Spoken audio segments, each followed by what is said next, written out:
My name is Heather Johnston and I'm a member of St Mark's Church, just regular rank and file, and I stay away from church politics. I'm also the director of a small charity called Beulah, which its main projects are environmental land care ones and Indigenous reconciliation. I'm also a professed member of the Order of Aidan and Hilda, which is a Celtic Christian dispersed religious order.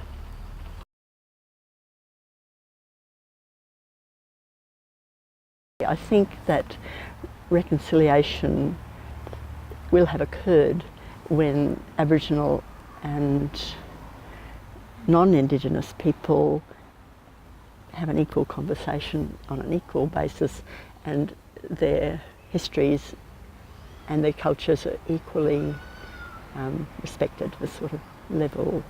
And I do think that in order for that to happen, Australia's history, the history of the dispossession of the settlement, needs to be acknowledged in much more than it has been.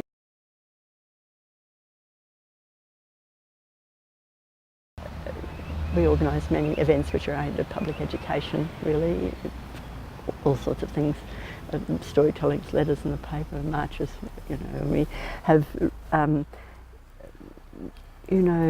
say 12 years ago, there were no acknowledgements on Buderim, in Anzac Day, Australia Day, or any of those things, and how they happen. That's partly because we've advocated for that and keep saying it. And we had a sorry service for the whole community, and those things help,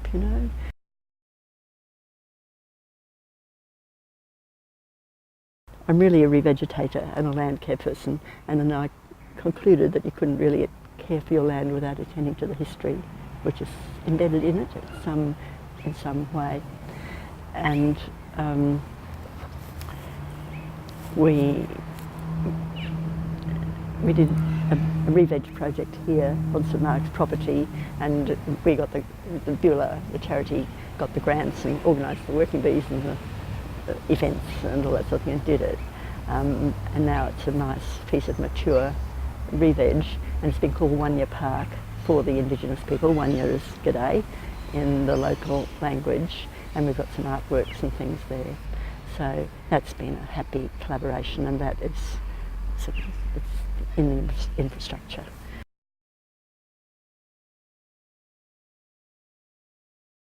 We had a sorry service, yes, which was splendid, and I somehow felt that the whole atmosphere in the town changed after that. It became possible to, because before you'd say, you should have a welcome, and people would just blank.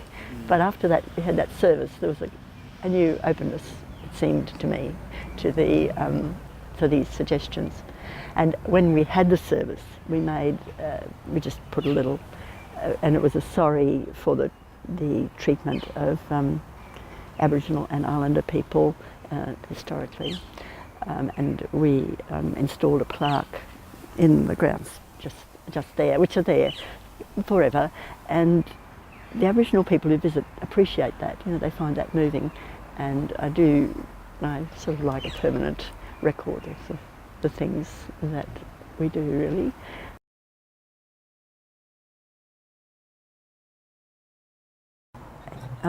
From an Aboriginal point of view, a lot of the conflict and grief is about land, and